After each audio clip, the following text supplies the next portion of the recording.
국가전상망의 심장부라고 할 수 있는 대전국가정보자원관리원의 화재로 대한민국 행정 시스템이 멈춰서는 사상 초유의 사태가 벌어졌습니다. 이 와중에 여야는 서로 니 탓이다 하는 공방까지 벌이고 있으니 참 답답할 따름인데요. 당장 추석 명절이 코앞인데 이리저리 답답한 사람들이 많았을 겁니다. 또한 국회에서는 지난 25일부터 민주당 법안이 상정될 때마다 국민의힘이 필리버스터를 신청하면서 법안이 하루에 한 개씩만 통과되는 상황이 벌어지고 있습니다. 정치대학 1교시 설주원 변호사와 함께 이번 전상망 마비 사태를 비롯한 정치권 현안 짚어보겠습니다. 어서 오십시오. 네, 안녕하세요. 안녕하세요. 아니 진짜 곧 추석이잖아요. 네. 570 업무도 문제고 이제 뭐 거의 다 이제 복구됐다고 얘기는 하는데 그리고 이제 무인 민원 발급기 정부 24 이거 이제 바로바로 필요한 사람들 많거든요. 바로 네. 주민등록증본 그렇죠. 필요하고 네. 뭐 특히 법률 업무 할 때 바로바로 우리 첨부해야 될 때 많은데 이거 다 마비가 돼버린 거예요. 네. 특히 병원 간 사람들. 모바일 그렇죠. 신분증 발급이 안 돼갖고 병원. 그렇죠. 뭐 사진 찍어놓은 걸 임시로 좀 대체를 하긴 하더라고요. 아, 그랬어요? 그런데 이제 이런 식으로 IT 강국 말을 하는데 너무 쉽게 셧다운이 되는데요? 와, 그러니까 큰일이에요. 이번 화재로 되게 놀라신 분들이 많은 게, 뭐, 화재가 났다는 것 자체보다도. 그거야 날 수도 정말, 있겠지. 뭐, 일단은 국정자원이라고 하나요? 이 기관이 있다는 것도 몰랐었었는데, 이런 기관이 있었다는 것도 이번에 이제 알게 됐고, 문제는 저는 이번에 이러한 화재, 전산실 하나에서 화재가 발생을 한 건데, 이 화재 하나로 국가의 어떤 시스템 자체가 마비가 될 수 있다는 것이 너무 쉽게 드러나 버렸다. 그러니까 이게 단순한 어떤 화재 때문에 어떤 그 2차 전지에 대한 화재 때문에 발생을 한 거지만 만약에 이게 적에 의한 공격이라든지 누군가 테러리스트의 어떤 목표물이 된다고 한다면 국가가 이렇게 쉽게 마비가 된다고? 나는 지금 이보 때문에 놀란 게 이제 뭐 적국이란 표현은 있긴 하지만 우리에게 적대적인 국가가 이것 때문에 놀랐을 것 같아요. 그렇죠. 왜냐하면 진작에 자기들은 준비하고 있었는데 이 바람에 보안책 마련하겠네. 그러니까 저기만 공격하면 쉬운 거였는데. 몰랐을 수도 있겠다. 우리도 일반 국민들이 이게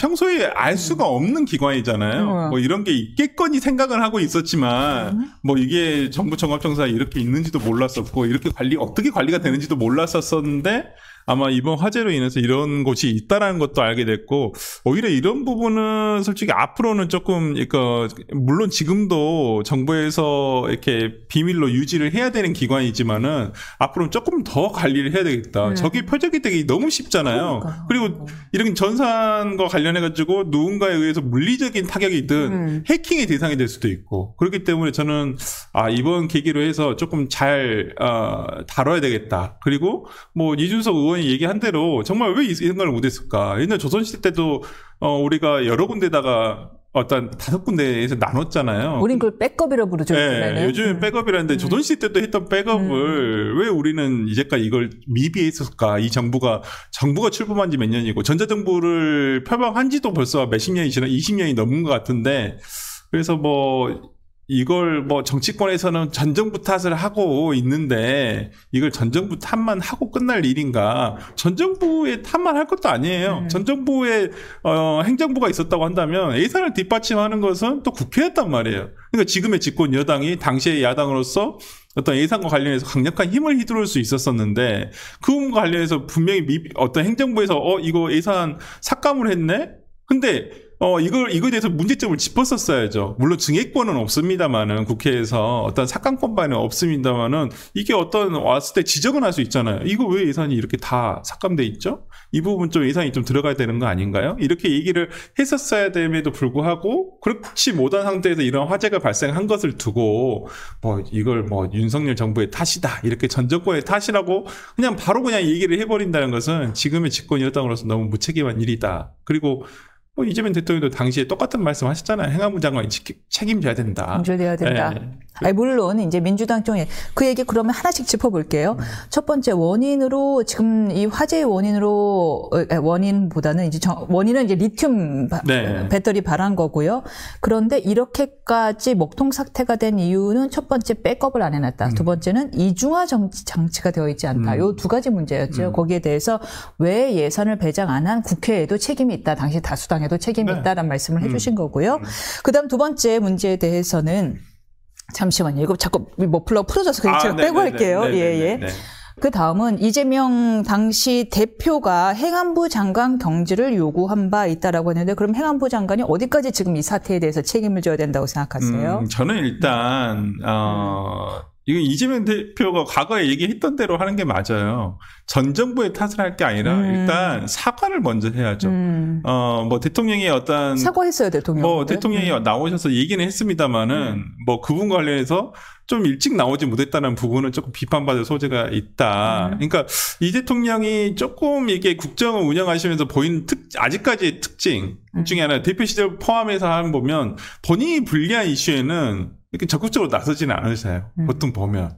조금 뒤에 빠져 계시다가 조금 뒤늦게 나타나시거나 하는 부분이 있어서 매번 지적하는 부분이거든요. 왜 본인이 불리한 이슈에 이렇게 빠져 있지? 특히나 뭐 이것과 뭐 연결 지을지는 모르겠는데 관세 협상 같은 경우도 마찬가지예요. 본인은 약간 뒤로 빠져 있거든요. 그러니까 가타부터 말씀이 없으세요. 정상회담 때 뭐 웃고 뭐 그 다음에 뭐가 있었나요? 대통령의 발언 자체가 없어요. 대변인의 말만 있었을 뿐이지. 그 다음에 지금 최근 2달이 지난 지금에 와서는 아니 이렇게 할 수가 협상을 들어줄 수가 없다라는 말만 하고 이렇게 되면 어렵다라는 말만 할 뿐이지 뭐 대통령이 나오셔서 어떤 얘기를 하시지 않거든요. 저는 마찬가지로 이번 화재와 관련해서도 대책회의 때 어떤 사과의 말씀을 하셨지만은 뭐 그 주변부에서 나오는 민주당에서 나오는 얘기들은 이것도 윤정부 탓 아니냐 이런 식으로 전 정부 탓만 하는 것은 본인들이 똑같이 했다는 거. 그러니까 거의 데칼코마니처럼 하고 있거든요. 지난 정부의 국민의힘 인사들이 여권일 때 하는 얘기와 지금의 민주당 인사들이 여권일 때 하는 얘기가 똑같은데 그럴 거면 왜 전 정부 윤 정부에 대한 이렇게 탓만을 할 것이냐. 실패한 정권인데. 네, 뭐 똑같이 그게 비교 대상이 돼서는 안 되겠죠. 임기를 다 못 채운 정부가 잘했다고 할 수는 없잖아요. 물론 그 중간중간에 하나하나 따져보면 뭐 잘한 것도 있고 못한 것도 있겠지만은 어찌되었든 간에 5년의 임기를 다 채우지 못한 정부라는 것은 결과적으로 우리가 역사에 쭉 봤었을 때 후손들이 봤을 때는 실패한 정부라고밖에 생각할 수밖에 없는 거거든요. 그 정부가 본인들의 비교 잣대가 돼서는 안 된다. 저는 그렇게 생각하기 때문에 이번 화재에 일단은 복구가 먼저 우선이고요. 그 다음에 원인 규명이라든지 책임에 대한 것은 일단 2, 3순위로 밀어서 일단은 복구가 먼저 되는 게 우선이지 않을까. 정치권에서도 이거에 대해서 너무 뭐 서로의 탓만 할 것은 아니다. 그렇게 보입니다. 우편 서비스 상당수가 복구되고 편지, 소포, 국제 우편도 이제 가능하다라는 얘기인데요. 그리고 이거는 가능한 것 같은데 아직 민원이나 이제 이런 부분이 민원 24, 정부 24 등이 어떻게 됐는지 모르겠어요. 이게 계약 체결할 때 되게 불편하거든요. 전에 제가 겪었던 일인데 다급하게 합의가 돼야 되는 거예요. 이쪽은 다음날 구속되냐 마냐고 이쪽은 다음날 또 출국하냐 마냐기 때문에 이날 아니면 합의가 안 되는 상황이었어요. 근데 극적으로 됐어요. 그리고 극적으로 그렇게 된 다음에 근저당권 설정을 하기로 해서 그 다음에 이제 여러 가지 초본, 등본 등의 근저당권 설정할 때 필요한 자료들이 있잖아요.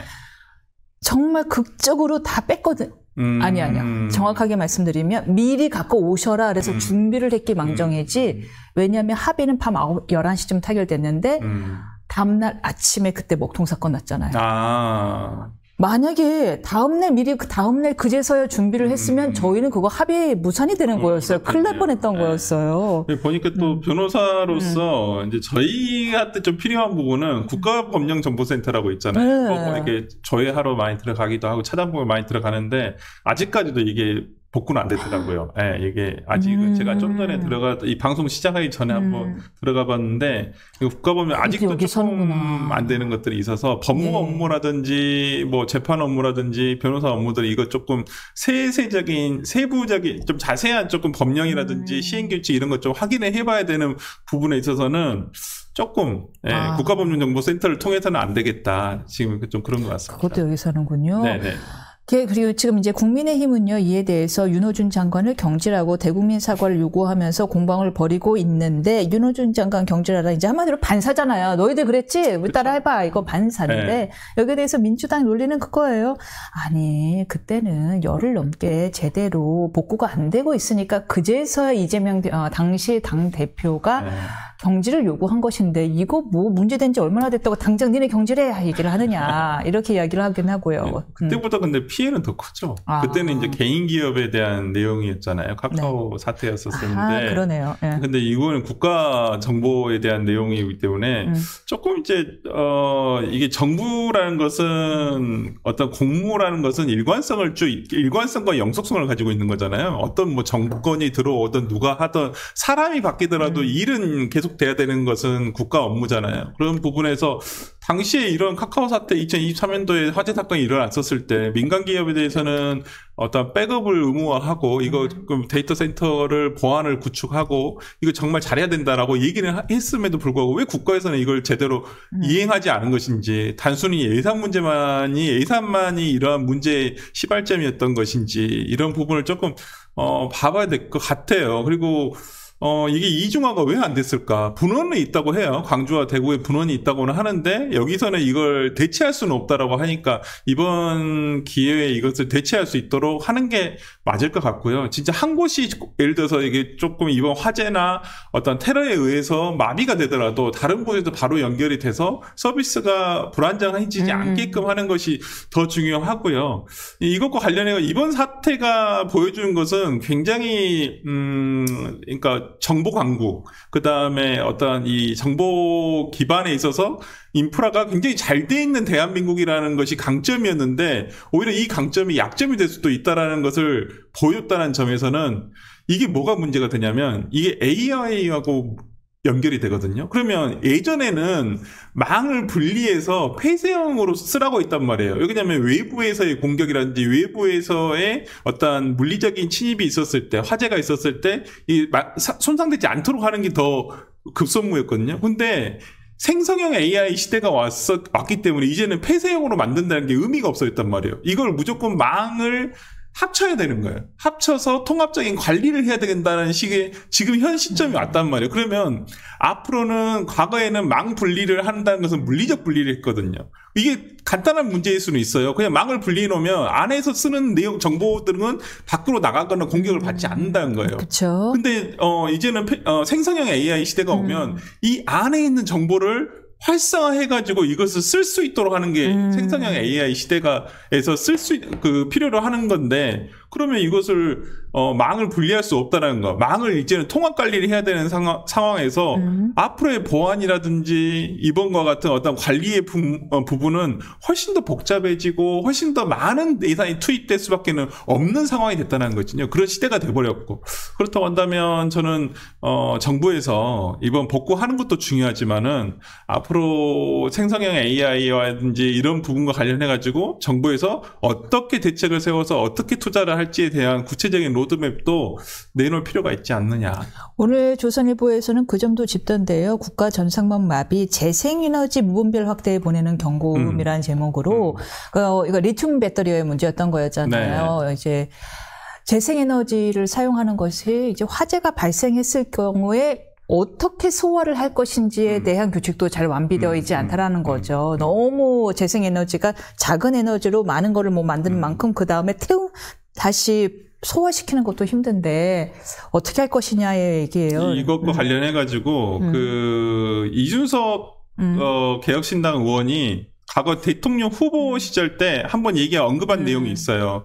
지금 이재명 정부에서 그때 당시 공약사항이 뭐였냐면 전남, 해남 쪽에 어떤 재생에너지 단지를 만든다는 거였어요. 그래서 데이터 센터를 만든다고 했어요. 데이터 센터를 그때 구축한다는 거였는데, 아니 재생에너지를 근간으로 해가지고 전력 공급원으로 해가지고 데이터 센터를 만드는데, 재생에너지라는 것이 생성만 할 수 있고, 지금 오늘 조선일보 그 칼럼에서 얘기하는 것은 ESS라는, 그러니까 한마디로 재생에너지, 그러니까 뭐 풍력 발전이든 태양광 발전을 해서 모은 전력을 저장할 수 있는 곳을 더 많이 구축을 해야 한다는 거잖아요.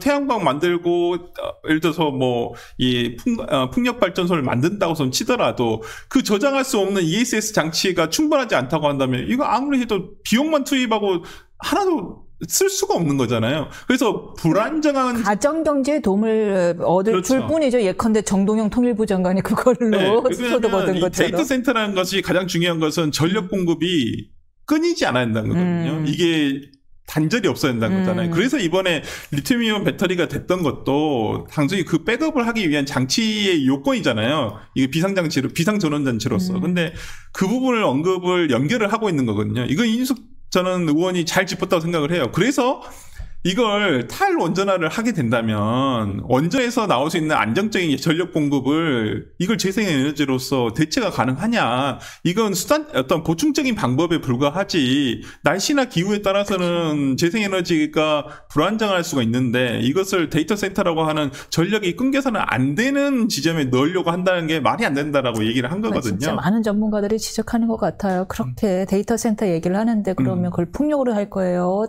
태양에너지로 할 거냐? 내내 비 오고 내내 바람 안 부는 겨울에는 어떻게 할 것이냐. 그런 여름에는. 경우도 있을 거. 전남에 보면 영광에 원자력 발전소가 있거든요. 온전히. 그래서 이제 이 부분을 어떻게 할 것이냐. 그래서 탈원전만이 답은 아니다라는 것을 지적한 부분이어서 이건 정부에서 저는 이번 사태를 계기로 해서 조금 다차원적이고 이제는 시대 환경이 바뀐 부분에 대해서도 생각을 한번 해봐야 되지 않냐라고 생각합니다.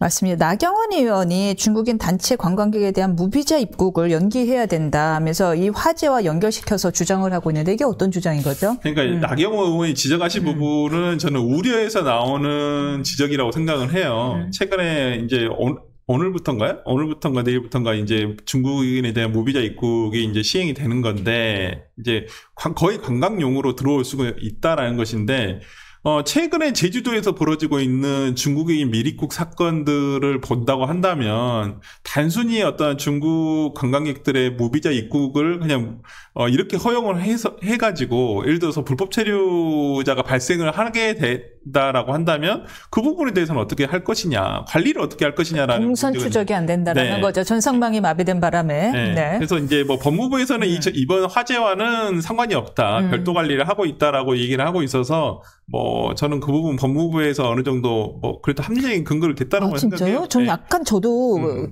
지금 새 변호사님 얘기 듣기 전까지는 그래 출입국관리소에서 하는 일인 거고 이거는 여기서 하는 일인 건데 이거를 연결시키는 건 좀 무리 아니야라고 했는데 국가법령정보도 안 된다는 걸 보고서는 이거 진짜 동선 추적도 국가정보 이거 이름이 뭐였죠? 이름도 헷갈려요. 국가정보자원관리원의 어느 정도 업무 아닌가 싶은 거예요. 아마 그 연결이 돼 있다고 한다면 저는 법무부에서 당연히 이 부분 관련해가지고는 최대한 빨리 복구를 해서 이 중국인 무비자 입국과 관련해가지고 관리에 어떤 영향이 있어서는 안 된다고 생각을 하고요.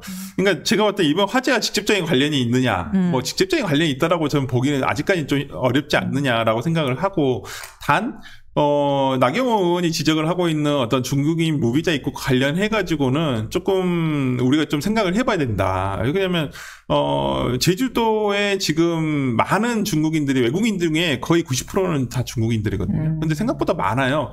거기서, 불법 체류자들이 한 2% 정도, 10,000명 정도의 불법 체류자들이 있단 말이에요. 근데 최근에는, 중국에서 그 보트를 타고 넘어왔단 말이에요, 6명이. 다행히 건거는 됐습니다만은 그분들은 400~500만 원씩을 내고 미입국을 했단 말이에요. 그러면 제주도에 가면 그거보다는 자기가 미입국 비용보다 훨씬 더 많은 비용을 벌 수 있다라는 어떤 근거가 있으니까 돈만 왔겠죠. 벌면 다행인데 왜 그들이 미입국까지 해야 했겠어요? 본국에 못 쓰는 이유가 있는 거 아니야. 왜 그러냐면 지금 중국의 청년 실업률이 30%를 넘어가고 있어요. 굉장히 높습니다. 그러니까 지금 우리가 지금 중국 시장 상황에 대해서 어떤 경제 상황에 대해서 조금 별로 관심이 없어서 잘 안 들여보고 있는데 중국의 지금 청년 실업률이 굉장히 높아요. 그렇군요. 그러면 지금 실업률이 높다는 거예요. 직장이 없다는 거예요. 일자리가 없다는 거예요. 그러면 눈을 돌리는 거죠. 외국으로. 그게 가장 가까운 게 대한민국이고 그리고 무비자 입고 갈 수 있는 게 제주도고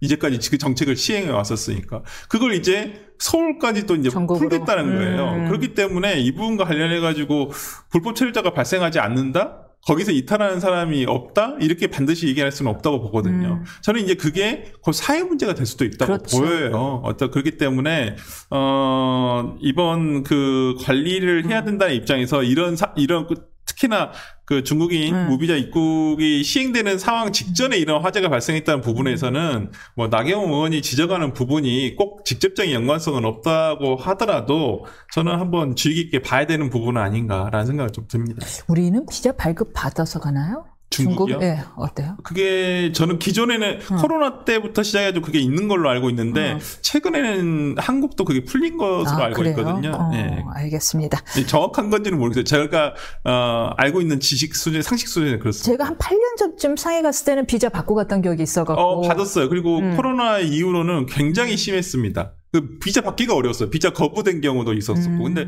최근에는 그게 조금 완화됐다고 제가 들은 것 같아요. 네. 알겠습니다.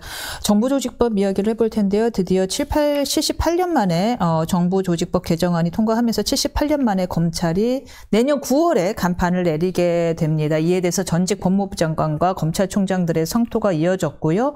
이 대통령이 이 법안을 공포하는 즉시 헌재 헌법소원을 내겠다라는 입장입니다. 어떻게 보세요? 헌법소원 낼 경우 근거가 있다고 보십니까? 그러니까 변호사님도 잘 아시다시피 우리가 헌법소원 할 때는 청구적격이라는 게 있잖아요. 그게 문제죠. 네, 이 사람들이 어떤 헌법소원이라는 것은 헌법상의 기본권의 침해가 발생했었을 때 가능한 건데, 그러니까 전직 검찰총장이나 법무부 장관들에게 검찰청이 없어짐으로 해서 발생할 수 있는 기본권의 침해가 있느냐, 이 부분은 조금. 그러니까 일단 각하 사유에 본안까지 가기 전에 엄격하게 보면 좀 안 될 수도 있고, 뭐 본인들의 어떤 그런 뭐라 해야 되나요? 뭐 전직 그런 명예를 침해한다라고 볼 수 있냐 없냐. 예컨대 검찰총장이 사라지는 바람에 연금이 사라진다. 그렇죠. 그런 그렇게 되면야 그러면 뭐 가능할 수도 있는데 격격이 생기는데 그건 아니라서 그러니까 저는 정치적인 메시지가 더 강하다고 봅니다. 어떤 법적인 이분들이 뭐 이걸 몰라서 그냥 이런 얘기를 하셨을 리는 없다고 보고요.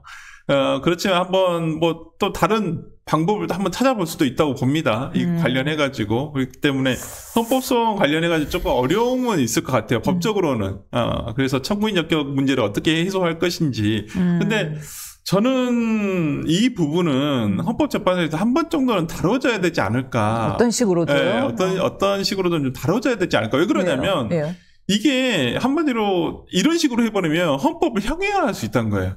헌법 침해가 발생할 수 있다는 거예요. 헌법 기관에 대해서 예를 들어서 법률적 일단 잠깐 그 전에 그럼 헌법 기관이라 보시는 거예요? 저는 개인적으로 헌법 기관 이유는 왜냐하면 국무회의 심의 사항이 있잖아요. 16호에 89조의 16호에 보면 검찰총장의 임명에 대해서는 국무회의 심의 사항으로 두고 있잖아요.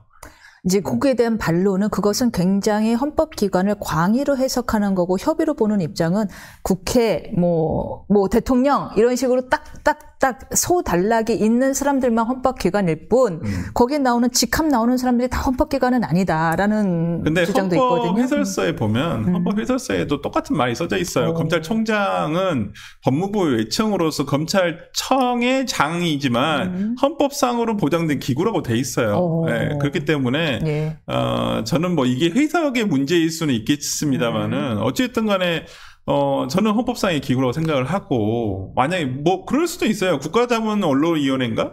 뭐 형해화된 국가기관도 있어요. 있으나 있는지 없는지 잘 모르겠습니다만은 실질적으로 운영되지 않은 것들도 있고 물론 그렇습니다만은 검찰청장 그러면 우리가 헌법기관도 아닌데 검찰총장은 국무회의 심의사항에 헌법에 나열하려는 필요는 없었잖아요. 그건 우리가 예시적 조항이라고 하지 않고 열거적 조항이라고 하잖아요. 그렇죠. 거기 있는 것은 무조건 국무회의 심의 사항이다. 이건 헌법이 정해졌으니까 무조건 해야 된다라고 돼 있는 거잖아요. 그렇다고 한다면 국무회의 심의 사항에 헌법에 열거돼 있는 기관의 장인데 그게 그 기관 자체를 없앤다고 하는 것이 저는 헌법 기구로 인정하지 않을 근거가 뭐가 될까?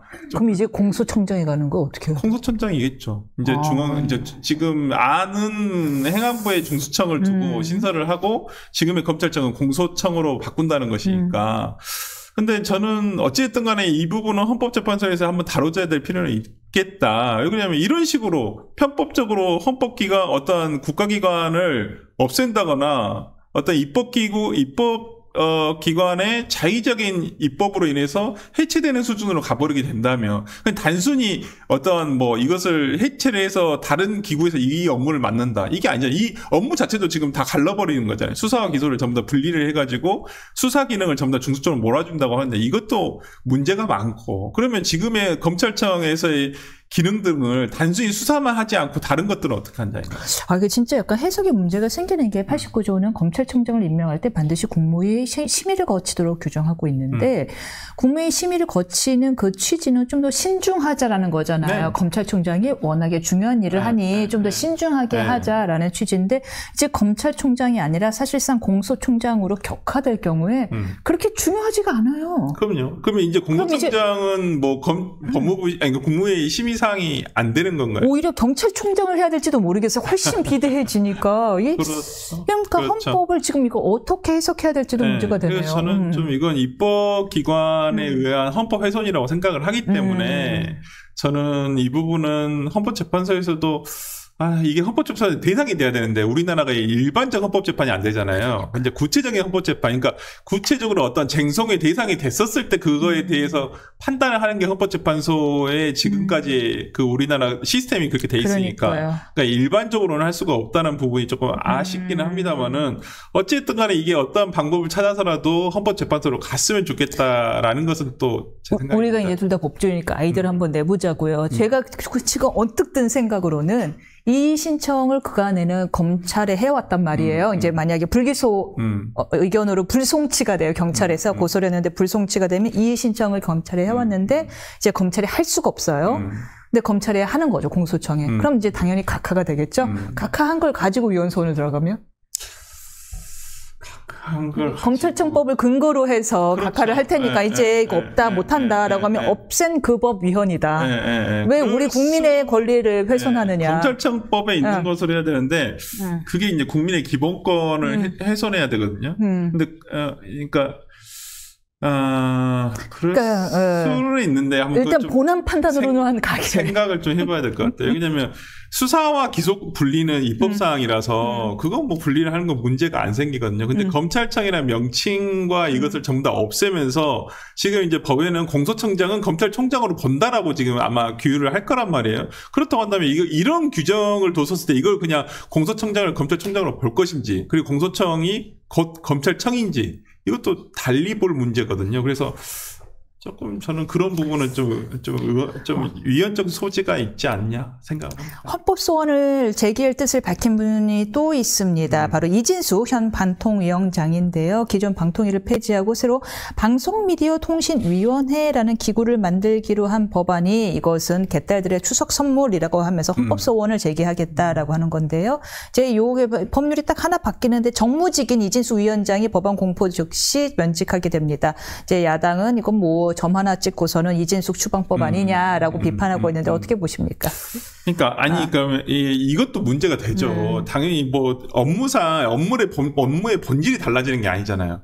예를 들어서 이렇게 함으로써 업무가 아예 바뀐다든지 뭐 그렇다고 한다면 뭐 그럴 수도 있죠. 법을 새로 만들면서 기관을 새로 만드는 것이니까. 근데 지금 방미통위라는 거잖아요. 방통위를 폐지하고 방미통위를 만든다는 건데 그 기존의 어떤 부분에서 조금 추가한 부분인데 뭐 유튜브가 추가했다. 유튜브는 또 빠져요. 아 그래요? 이건 아직 그 OTT가 빠진 거고. OTT하고 유튜브도 빠지더라고요. 아직 이것은 확정된 내용이 아니다라고 얘기를 하더라고요. 아니 뭘 그렇게 먼저 만들고 뒤에 치우겠다는 거야. 난 무슨 정부가 일을 이렇게 일단 만들고. 근데 여기서 문제가 되는 것은 정무직은 승계되지 않는다라고 얘기를 하는 거죠. 근데 그 정무직이 딱 한 명밖에 없다라는 거. 누구? 그러니까 이진수 방통위원장이니까 우리가 헌법에서 배울 때 처분적 법률 하지 말라고 하잖아요. 근데 처분적 법률이라는 것은 사건에 대한 특정 처분적 법률이 있고 어떤 인물에 대한 처분적 법률이 있는데 사건에 대한 것은 합헌적이다라고 볼 수도 있다라고 하지만은 어떤 특정인에 대해서만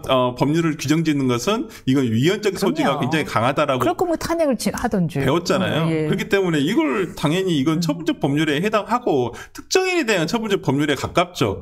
특히나 방통위와 방통위법과 방통미디어통신위원회가 업무가 크게 본질적으로 달라지지 않는다는 면에서는 저는 이건 이진수 위원장의 헌법소원을 하는데 할 수는 있다고 봐요. 이건 뭐 본인의 직접적인 침해가 있는 거니까. 결과는. 할 수는 있는데 이게 과거 정현준 사장, KBS 사장 물러났던 것과 비슷하지 않을까. 근데 결국 그거 무효됐잖아요. 무효는 됐는데 예. 다시 재취임은 못했어요.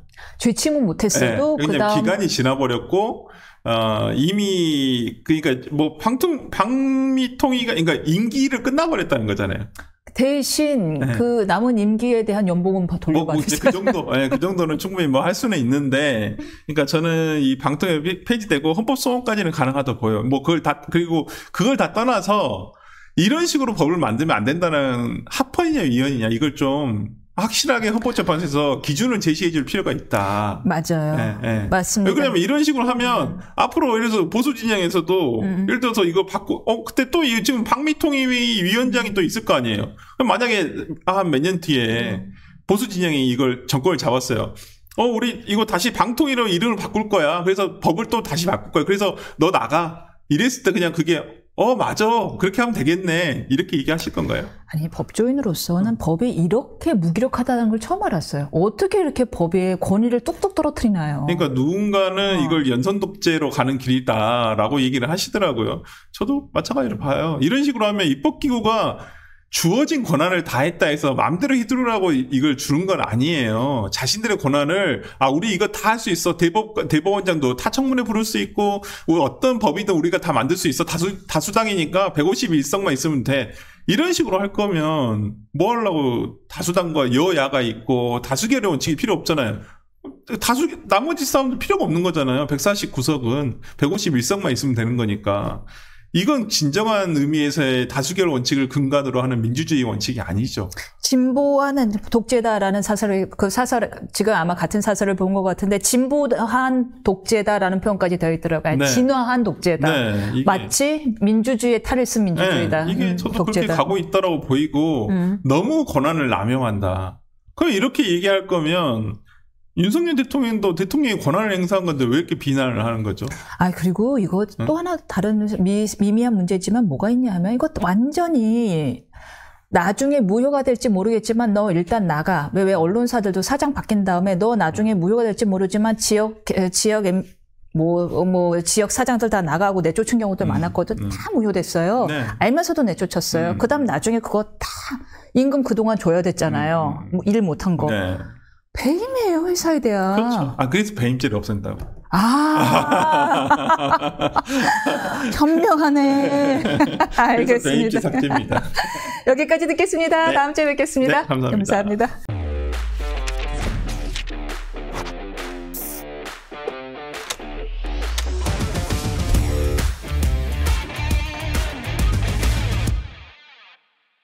내일 예정되어 있죠. 조희대 대법원장 청문회에 조 대법원장의 불참 뜻을 공식적으로 통보했습니다. 진행 중인 재판에 대한 협의 과정, 해명 요구를 담고 있다면서 사법부 독립을 보장한 헌법 취지에 반한다는 게 그 이유인데요. 민주당은 마지막 기회를 운운하고 있습니다. 이 반복되는 공방이 계속될까요? 정치대학 2교시 노정태 위원과 함께 관련 이야기 이어가 보도록 하겠습니다. 안녕하세요. 안녕하세요. 네. 예상대로 불출석을 한다고 공식적으로 말씀을 드렸자 여권에서는 오만방자하다. 국회를 무시하는 거냐라는 날카로운 반응이 나왔습니다. 그 앞서 며칠 전이었죠. 정청래 대표가 대통령도 갈아치우는 마당에 대법원장이 뭐라고 하면서까지 출석 압박을 한 발언도 문제가 됐습니다. 이 조 대법원장의 불출석 이유와 민주당의 반응 어떻게 평가하시나요? 오만방자하다는 말이 대통령도 갈아치우는 마당에 대법원장이 뭐라고라는 말만큼 오만방자한 말을 우리가 떠올릴 수가 있나요? 아니 이거보다 오만방자한 소리가 있을 수가 있습니까? 저도 읽으면서 와 진짜 오만하다 했거든요.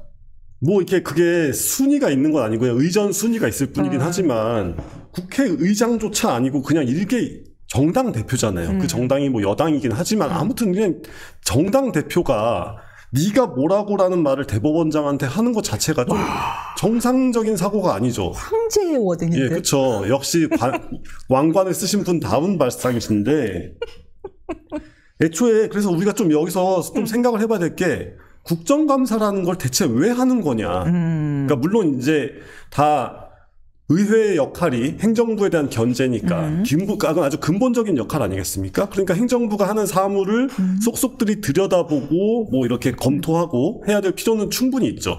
근데 이거를 전체를 다 공개를 해버리니까 지금 어떤 식으로 남용되고 있냐? 바로 이런 식으로 남용되고 있잖아요. 행정부의 업무를 감사한다는, 국정을 감사한다는 그 취지와 무관하게 지금 뭐 여기서 뭐 작년에는 뭐 뉴진스 멤버를 부르지 않나? 네. 예, 뭐 연예인 부르고 뭐 기업 회장 불러가지고 호통치고. 국회의원은 기본적으로 관심을 원하는 사람들이잖아요. 본인들은 그게 콘서트장인 그렇죠. 거죠. 그러니까 국회의원이라는 디폴트로 관종인 사람들한테 관종 한마당이 되고 있어요. 그러면서 한 달 동안 나라 전체를 통으로 마비시킵니다. 지금 국정감사하는 시즌 되면은 여의도 쪽에 가보면 그냥 나라가 마비돼 있잖아요. 거의 막 우리 국감 때문에 안 돼, 국감 때문에 안 돼 이러면서 돌아가는 게 하나도 없고 네. 그냥 국회랑 정부만 그런 게 아니라 기업까지. 지금 어지간한 기업들 다 국감 때문에 덜덜 떨고 있어요. 언제 어떻게 불려갈지 모르니까. 네. 이게 말이 되냐고요. 이게 국회가 오만방자한 국회가 나라를 마비시키고 있고 심지어는 대법원까지 법원까지 마비를 시키겠다라고 하는 이거는 국감을 비공개로 돌리든가 국감을 없앨 수는 없죠. 국회 원래 기능이니까. 그러면 비공개로 돌려야 됩니다. 이걸 이런 식으로 돌아가게 해서는 답이 없어요. 와, 비공개로 돌리면 정말 열심히 하는 사람들이 열심히 하겠네요. 예, 그냥 관심을 위해서. 정말 감사를 해야 될 걸 감사를 하는 거죠. 예를 들면은 지금 서버에 불나가지고 그 나라 정부 그 서버에 불나서 스탑됐잖아요. 이게 만약 이 감사 기능이 제대로 돌아가고 있다면 국회의원이 호통치고 막 가만히 있으세요 막 이런 식의 소리를 듣는 게 아니라 그 전산 관리하는 인력들이 지금 우리가 가지고 있는 국가의 이 정보를 관리하는 시스템이 굉장히 취약합니다.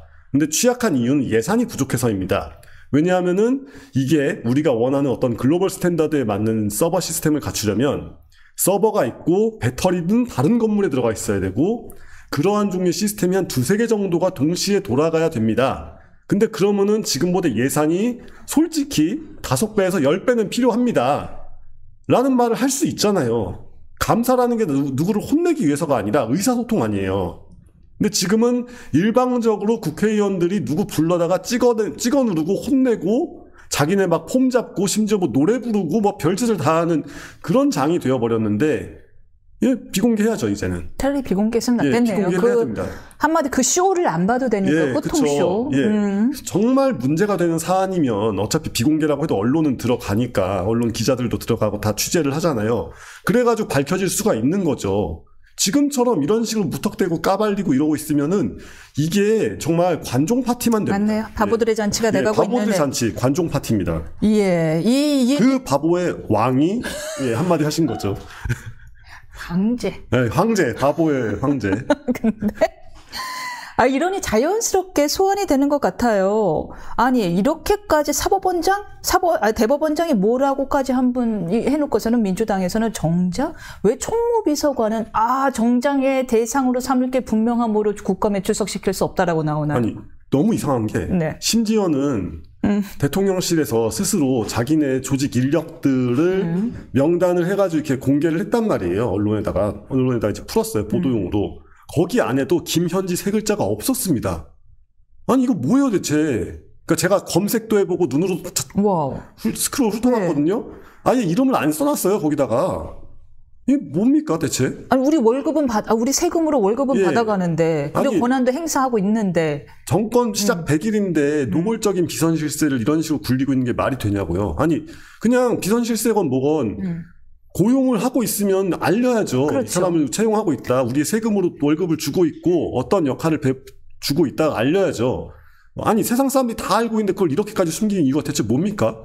너무하지 않습니까? 그러니까 민주당 쪽 논리는 그거예요. 부르는 거 어차피 정쟁의 대상으로 삼으려는 거 아니냐. 왜 뭐 이상한 사람들 그렇게 인선에 다 여기 만사 형통이라고 불리우는 김현지 비서관이 관여한 거 아니냐라는 질문 삼으려고 하는 거기 때문에 시끄러워질 것 같아서 거기에 응해줄 수 없다. 그러면 덱들은 조이대를 왜 부르냐고 하는 거죠. 그러니까 이게 그보다 정쟁이 되겠느냐. 과거의 명언이 떠올릴 수밖에 없는데 대한민국의 권력 순위가 그럼 지금 어떻게 되는 겁니까? 1순위가 김현지고 2순위가 누굴까요? 정청래고 3순위가 뭐 이재명쯤 되겠네요. 김어준을 빼면 안 돼요. 아, 그러게요. 아, 죄송합니다. 아, 총수님 죄송합니다. 그러면 1순위가 김현지고 2순위가 김어준이고 3순위가 정청래고 예, 이재명은 한 10몇 위쯤에 있다. 아, 그렇다면 추미애 위원장은 몇 위쯤 되나 이제 추미애 위원장 얘기하다는데. 4등? 숨막히는 3등? 넘버 3 싸움? 뭐 이런 걸 하고 계신 건가요? 지금 추미애 위원장이 완전히 동무대입니다. 조희대 대법원장의 청문회 단독 의결을 비롯 뭐 간사 선임 뭐 여러 가지 방법으로 활동 중이신데 민주당 내에서도 급발진이란 표현까지 나오고 심지어 추미애 위원장이 전쟁에 나서면 안면에 나서면 사실 좋은 결과가 없었다라고 하면서 원조 친명이었던 김영진 의원까지 따끔하게 이야기를 했어요. 심지어 간사 선임 그거 안 받아준 것조차도 문제였다면서 조목조목 비판을 했더라고요. 이게 결국에는 우리가 87년 시스템이 가지고 있는 가장 큰 문제가 뭐였냐가 이제 적나라하게 드러나는 건데 제왕적 대통령제가 아니었어요. 87년 체제의 가장 큰 문제는 단원제였고 단원제에서 가장 핵심적인 문제는 법사위원장이라는 이 중요한 자리를 그 어떤 명문적인 제도적 장치도 없이 관례로만 통제해왔던 그게 가장 큰 문제였던 겁니다. 그쵸. 국회를 믿었죠. 그리고 그러니까요. 국회를 대통령한테 억압받는 피해자인 줄 알았죠. 그러니까 국회가 스스로를 통제할 수 있는 사실상 거의 유일는보다 유의한 장치가 법사위원장이랑 국회의장인데 그 두 직책을 앉은 사람들이 직책에 앉아 있는 사람들이 다 이렇게 정파적으로 휩쓸려가고 더 한술 더 뜨면은 통제가 안 되는 거예요, 국회가. 그러니까 법사위가 각 소위에서 만들어낸 법안을 다 컨트롤하는 거였잖아요. 다 이렇게 읽어보고 작구도 심사하고 내용이 말이 되나 안 되나 다른 법과 충돌하지 않나 이런 걸 따져서 상정을 하면 그게 물론 원내 제1당 출신이지만 중립을 지키겠다는 취지로 이제 당적을 반드시 내려놓고 올라가서 국회에서 가장 선수가 높은 누군가, 선수가 높은 그룹에 있는 누군가가 국회의장이 되어서 최대한 공정하게 국회를 중개한다. 이 시스템이었잖아요. 근데 제가 지난주도 얘기했지만 국회의장이 선거법을 패스트트랙에 올리는 이런 식의 만행을 저질러 버렸고 그리고 요즘 맨날 언론에 나와요. 예, 요즘은 맨날 언론에 나와가지고 심지어 막 한복 입자고 막 그러고 강릉 시민들이 물이 없어가지고 막 변기를 생수로 내리고 있는데 그 와중에 한복 입고 쇼하자고 하는 사람이 민주당은 분위기 좋다고. 전대 행정처장이 찾아와 갖고는 좀 중립을 보장해 주십시오 했는데도 오히려 야단치고 가고. 예, 그렇죠. 이런 식이고 법사위원장은 지금 한술 더 뜨는 거죠. 한술 뿐이겠습니까? 예, 여러 술 더 뜨시는데 네. 이게 이런 식이니까 87년 시스템이 한계에 달했다고 한다면 대통령제의 문제가 아닌 겁니다. 이거는. 저는 우리 노 의원이 여러 번 이야기했잖아요. 이 상태로 개헌되면은 민주당의 영혼이 헌법에 담기기 때문에 지금은 개헌 시즌이 아니다라는 이야기를 했잖아요. 전 이 상태에서 민주당이 지금도 이렇게까지 독주를 하는데 그들이 주도해서 개헌을 하면 어떤 시로 끌고 갈지 너무 무서워요. 예, 그렇죠. 약간 무슨 마음인지 알겠어요. 헌법에 오탈자 날걸요? 아니 법사위원장이 헌법을 그 원문을 체크할 거 아니에요. 근데 제대로 하겠어요 이분이 일을? 네, 헌법에 오탈자나고 막 띄어쓰기 잘못돼 있고 막 마침표가 이상한 데 찍혀 있고 이런 일이 분명히 벌어집니다. 얼마나 국회 힘이 세졌는지를 요즘 뭘 보면 느끼냐 하면요. 전에는 말씀하신 대로 국회의장이 중립을 지키려 애를 썼어요. 그래도 문희상 국회의장 그래도 위엄을 지키려고 애를 썼어요. 그리고 그런데 요즘은 국회의장 맨날 TV에 나오고 이제 민주당에 더 앞서서 나도 있다라는 존재감을 보여주려고 해요. 옛날에는 국정원장 절대 언론에 안 나서려 했어요. 국정원장 출신 박지원 원장 맨날 언론에 나오더니 또 공천 받아서 국회의원 해요. 얼마나 국회의원 힘이 이렇게 막강하면 죄다 다시 국회의원 하고 싶어 하겠어요. 그러니까 애초에 그만뒀어야 될 사람들이 너무 많이 있고요. 방금 말씀하신 것처럼 국정원장까지 했으면 공직을 그만둬야 됩니다. 그래야죠. 왜냐하면 국정원장으로서 그 자리에 앉았을 때 얻게 되는 정보와 영향력이라는 게 있는데 그걸 계속 활용하면 안 되죠. 근데 계속 그러고 있고 그리고 뭐 지금 선수가 9수 쌓였는데 10수를 쌓겠다는 그 일념으로 지금 달려가고 있는데 그것도 굉장히 잘못된 행동이고 국회의장을 그렇게 하고 싶었으면 애초에 국정원장을 하실 말든가. 지금 예전에 문재인 대선 후보와 이제 박지원 전 민주당 그때 의원이 이렇게 얘기를 할 때 꽉 먹고 알 먹고 하려고 하지 마라. 그러니까 대선 후보면은 당권을 내려놓고 당권을 가지고 있으면 대선 후보를 내려놓고 해야지 어떻게 꽉 먹고 알 먹고 하려고 그러냐 라면서 이제 문재인 후보를 질타한 적이 있었는데 후보 겸 당대표를 질타한 적이 있었는데 똑같은 얘기예요. 지금 박지원뿐 아니라 수많은 국회의원들 특히 민주당 분들이 꽉 먹고 알 먹고 국회의장이면서 대선 후보 행세하고 있잖아요. 꽉 먹고 알 먹고 하려고 하는 겁니다, 지금. 그러게 말입니다. 최근 칼럼을 통해서 민주당의 검찰개혁에 대해서 우려를 넘어 공포를 자아낸다면서 국민의 삶을 망가뜨리는 최악의 선택이라고 평을 했습니다. 예. 어떤 부분이 가장 공포스럽다는 건가요? 인프라라는 게 한 번 무너지면 그걸 복구하는 건 정말 어렵습니다. 그러니까 여러 개의 막대기를 동시에 쌓아가지고 딱 균형을 잡아놓아야 인프라 같은 게 되는 거잖아요. 그러니까 균형이 잡혀야 되는데 그중에 몇 개가 속속속 빠지면 한 번에 무너지고 한 번 무너지면 되돌리기가 정말 어렵죠. 치안 시스템이 그런 겁니다. 우리가 이제 막 사람들 그런 얘기 많이 하잖아요. 카페 테이블 위에다가 핸드폰 놓고 다녀도 되고 우리나라는 노트북을 놓고 다녀도 되고 이렇게 좋은 나라가 어딨냐 이런 얘기 많이 하잖아요. 그렇죠. 근데 그게 가능한 이유가 치안이 튼튼하기 때문인데 그 치안이 튼튼한 이유를 제가 칼럼을 그렇게 쓰니까 경찰 때문이지 그게 뭘 검찰 때문이냐 이렇게 민주당 지지하시는 분들이 리플로 항의를 하시던데 아니에요. 검찰이 직접 범인을 잡아서가 아니라 CCTV가 있고 경찰서가 깔려있는 그게 제도적 효용감이 있기 때문입니다. 와우. 뭔 말이냐. 중요하다. 제도적 효용감. 예, 제도적 효용감을 주기 때문이에요. 이게 뭔 소리냐면은 자범이에요, 내가 충동적으로 갖고 싶은 아이폰이 있어가지고 훔쳤어요. 최신형 아이폰이 있어가지고 내가 그거 훔쳤어요. 그러면 내가 잡혔을 때 적어도 경찰서 구경은 한다. 그러니까 내가 이거 훔쳤을 때 CCTV가 나를 보고 있으니까 일단은 경찰한테 체포가 된다. 오케이. 체포가 됐을 때 내가 뭐 초범이고 어리고 그러면은 그리고 이제 피해자랑 합의가 되고 그러면은 뭐 할 수도 있겠지만 어쨌건 빨간 줄은 나는 기소가 된다. 빨간 줄이 그어진다. 그런데 내가 그 전에 다른 범죄의 전과가 있었으면 나는 감옥에 간다. 이 전체적인 프로세스가 있다는 게 작동을 한다는 게 우리 모두의 머릿속에 똑같이 있어야 1, 2, 3 펀치죠. 그렇죠. 그러니까 원인과 결과가 끝까지 이어져야 범죄를 예방할 수 있습니다. 근데 CCTV만 있다고 해서 그게 되는 게 아니라 CCTV가 그렇죠. 날 찍어도 그래도 내가 체포는 안 된다. 솔직히 CCTV 저기 있는데 안녕 뭐 이러고 가도 괜찮다. 그걸 잡을 경찰 인력이 부족할 때. 예, 아니면 경찰이 나를 잡았는데 경찰이 수사를 얼레벌레 해가지고 내가 저 안 훔쳤는데요. 뭐 이러기만 해도 그래 믿어줄게 집에 가 뭐 이래버린다. 경찰이 친인척이었어. 예, 그렇죠. 그런 식으로 시스템이라는 게 끝까지 안 돌아갈 가능성이 있는 거고 그걸 끝까지 돌아가도록 강제하는 게 바로 검찰의 수사 지휘권이란 말이에요. 야, 이거 누가 봐도 핸드폰을 훔친 거잖아. 너는 왜 가해자 말만 믿고 피해자 말은 안 들어줘? 라고 하면서 다 수사 다시 해와. 라고 할 수 있게 되는 거. 심지어 다시 해와도 아니고 내가 수사할게. 너 뭐야? 너 징계받을 각오해라. 수사 내가 한다. 이렇게 나올 수 있어야죠. 그래야 경찰도 빠릿빠릿하게 돌아가가지고 업무가 진행되는 거잖아요. 물론 검찰이 썩었을 가능성도 있습니다. 하지만 경찰에서도 1차 거르는 거잖아요. 그쵸. 그러니까 서로가 서로를 견제하고 걸러왔던 거죠. 예. 근데 제도가 그렇게 정상적으로 돌아가지 않는다는 불신이 쌓이면 어떻게 되냐? 영국처럼 됩니다.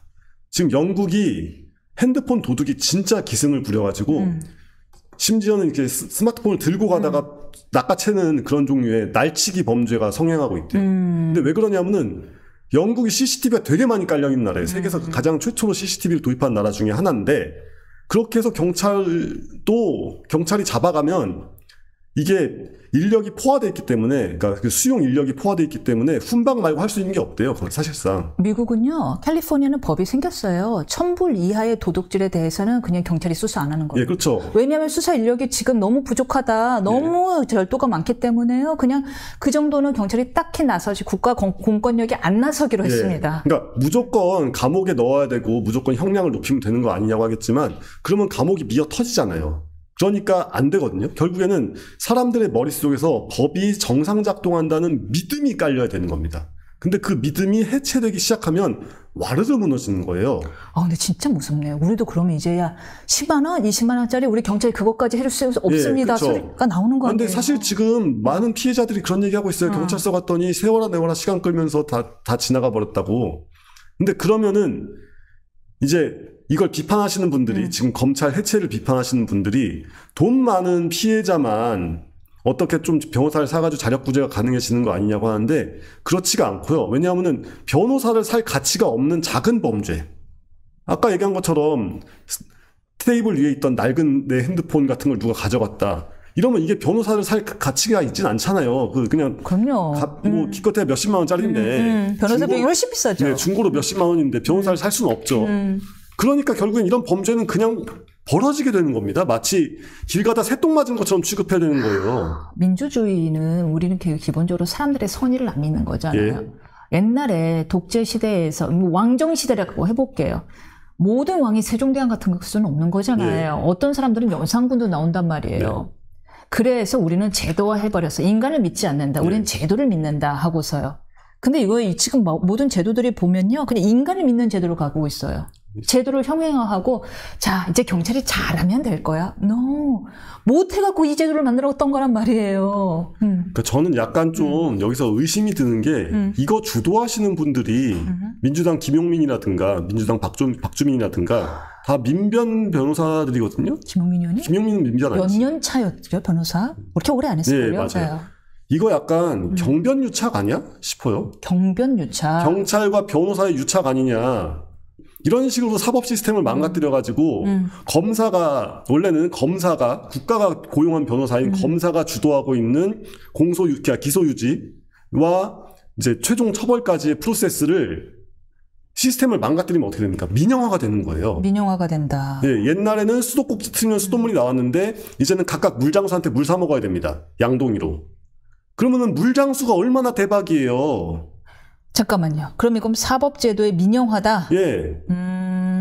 좋은 표현인데요. 수사의 민영화를 하고 있는 겁니다. 민영화다. 근데 문제는 이걸 주도하고 있는 사람들이 누구냐? 공교롭게도 다 변호사네요. 저한테는 기회네요. 아, 뭐 그렇죠. 네. 잠깐만, 내가 잠깐 입장을 바꿔야 될 것 같아. 아니 이러식입니까?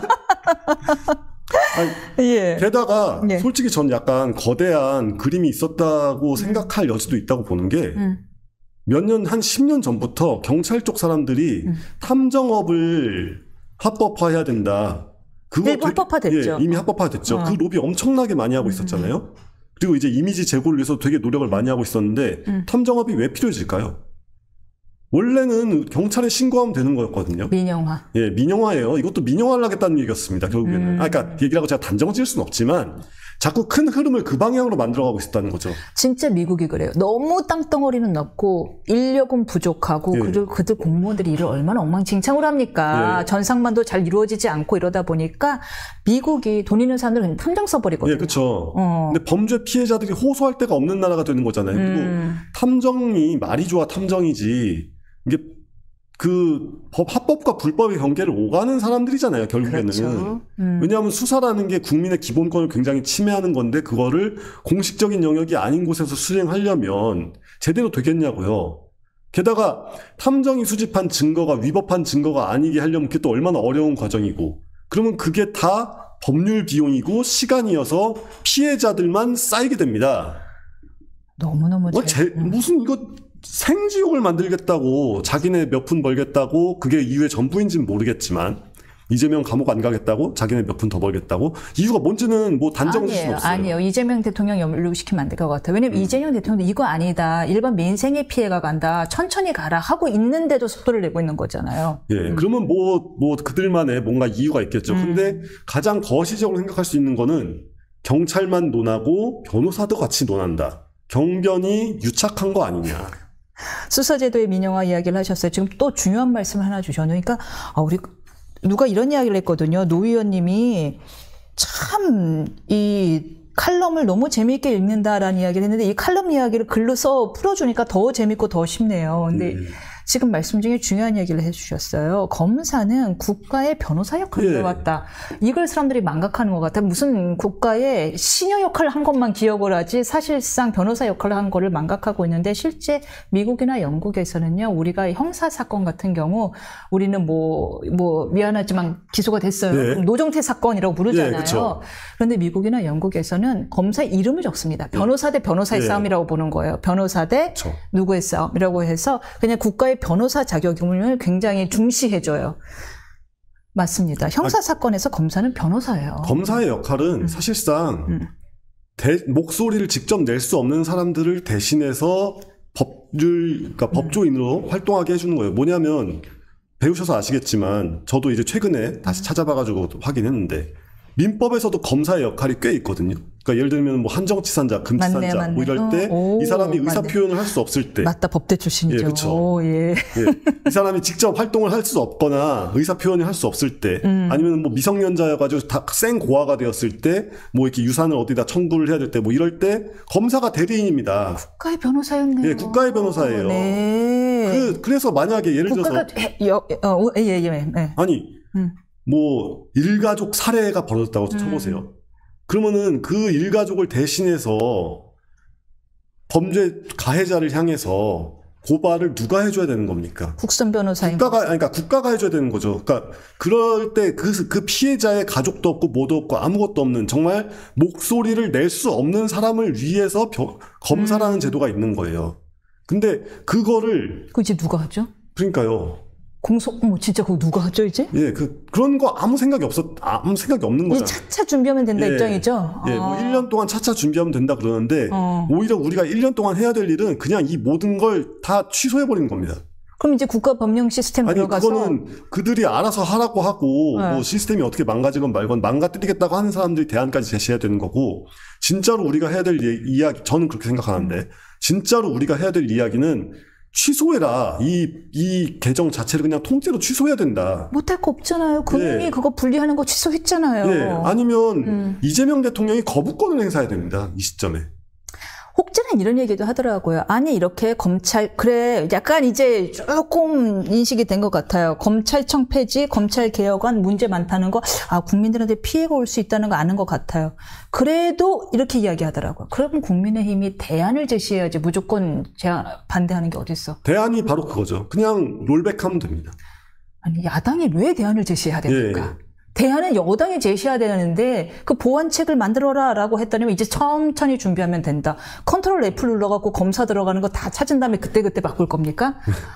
진짜. 그러니까 대안은 있어요. 그냥 취소하면 됩니다. 취소하면 된다. 예. 그리고 그 대안을 가장 잘 시행할 수 있는 사람은 이재명 대통령이에요. 거부권 행사다? 예, 거부권을 행사해야 됩니다. 행사하면 되는 거고 행사를 해야 되는 거죠. 안 할 경우 오히려 아클리스건이 될 거라라는 지적도 있어요. 왜냐하면 덤태기는 대통령이 쓰게 돼 있거든요. 지금 뭐 탈당한 상태도 아니고 민주당 대통령이잖아요. 그러면은 횡포는 민주당이 부리고 욕은 이재명이 먹는 이런 상황이 되는 거죠. 근데 뭐 여러 가지 평가가 엇갈리고 저도 많이 비판적이긴 합니다만 이재명 대통령이 어쨌건 그래도 현실 세계에 대한 감각이 있는 사람 아니에요. 그럼요. 그러면 거부권을 행사를 해야 됩니다. 안 그래도 지금 지지율 뚝 떨어졌죠. 지난주 말부터. 예, 지금 긍정표가 52%인데 아직 50%가 넘기는 하지만 계속 하향세예요. 예, 그렇죠. 이게 금방 돌아설 수가 있는 것이고 왜냐하면 이건 중도층의 표심 문제거든요. 그러니까 중도층 표심이 얼마나 빨리 빠지냐. 특히 지금 이제 수사가 망가지면 치안이 망가지면 가장 불안할 사람이 누굽니까? 젊은 여성들이에요. 그렇죠. 젊은 여성들이 확고한 콘크리트 지지층인데. 예, 근데 2010년대 이후에 페미니즘 웨이브라는 것도 결국에는 대한민국의 치안이 굉장히 좋다. 그런데 여성들이 느끼는 불안에 대해서 적극적으로 응하고 있지 않다라는 거에서 나온 거란 말이에요. 그러니까 남자들은 밤늦게 술 먹고 돌아다니고 길거리에서 자빠져 자도 아무런 문제 없는 나라에서 여성들은 뭐 버닝썬이니 뭐니 막 이런 종류의 온갖 피해가 발생을 하는데 이거를 경찰이나 공권력이 무시하는 거 아니냐. 이 반감에서 출발한 거거든요.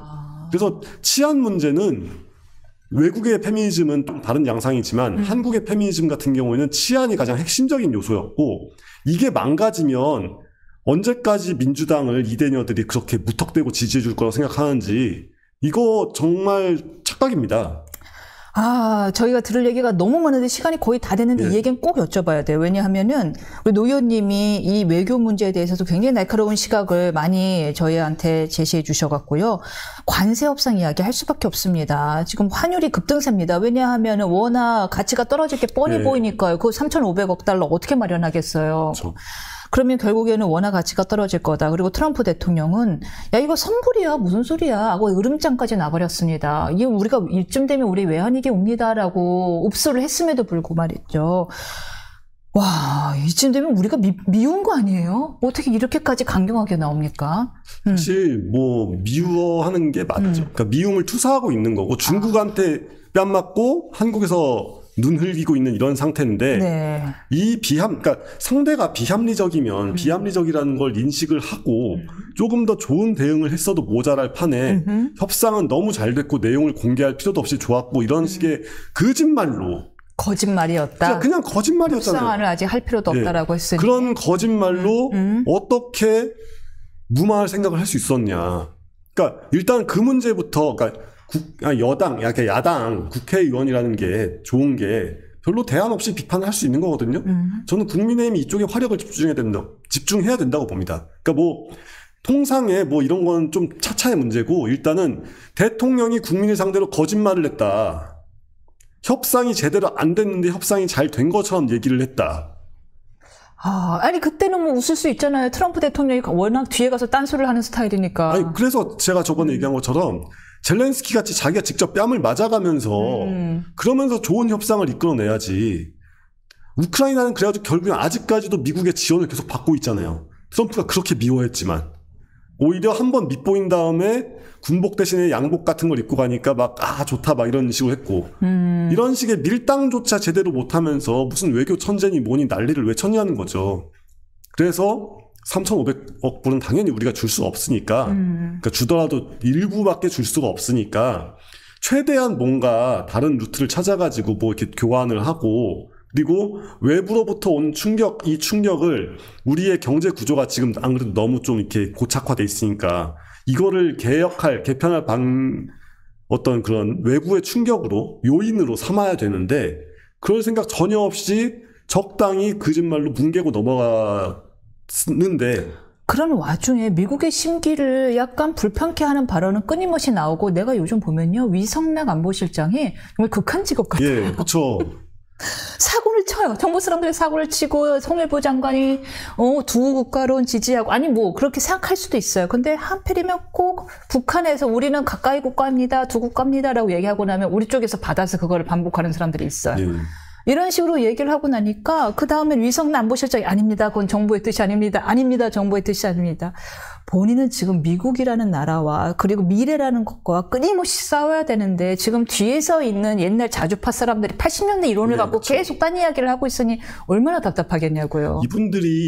이분들의 행동 동기가 자주파의 행동 동기가 과연 80년대의 이론만일까라는 생각을 좀 하지 않을 수가 없어요. 그게 어떤 그 2020년대 이해관계 때문에 움직이는 거 아니야? 이런 생각까지 좀 하게 할 정도로 너무 노골적으로 특정 국가한테 유리한 대외 정책을 한국이 택하도록 뭔가 너무 바람을 잡고 있는데 좀 굉장히 위험하다. 너무 많이 위험하게 행동을 하고 있다. 근데 뭐 그런 사람들을 안 친 사람이 책임이죠, 뭐. 그렇죠. 뻔히 알 텐데. 예. 그러니까요. 근데 그러면 데려올 사람이 없다. 뭐 이렇게 얘기할 수 있잖아요. 네. 그러니까 그거를 노무현 대통령 같이 대연정을 하겠다고 선언을 하고 그런 식의 행동할 게 아니라 네. 일단 그냥 자기가 인사권을 이렇게 민주당에도 긴장을 주는 인사권을 행사를 했었어야죠. 그러니까 지금 이재명의 문제는 가지고 있는 권력을 제대로 안 썼기 때문에 벌어지는 겁니다. 인사권 가지고 있는 거를 민주당을 견제할 수 있는 방향으로 안 쓰고 민주당 말 다 들어줘가지고 지금 이렇게 민주당한테 휘둘리고 있고. 청구서 그냥 내민 거 갚아줬죠. 예, 그렇죠. 그냥 그대로 다 갚아줬잖아요. 조국면 해주고 뭐 해주고 뭐 노동부 장관 안 치고. 예. 대통령이 가지고 있는 가장 큰 권력인 현재로서는 가장 큰 권력인 검찰을 그냥 순순히 내려버렸잖아요. 그게 아니라 검찰과 국세청과 기타 등등을 이용해서 이제 뭐 김어준이라든가 몇몇 곤란한 분들을 조금만이라도 이렇게 약간 이렇게 분위기라도 잡아줬으면 이렇게 함부로 못 나왔을 거거든요.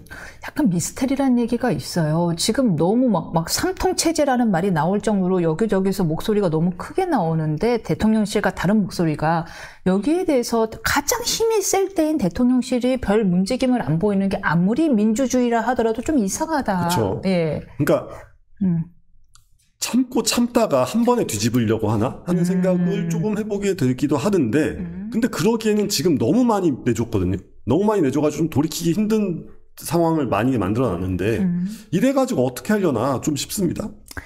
알겠습니다. 여기까지 듣겠습니다. 예. 감사합니다. 감사합니다.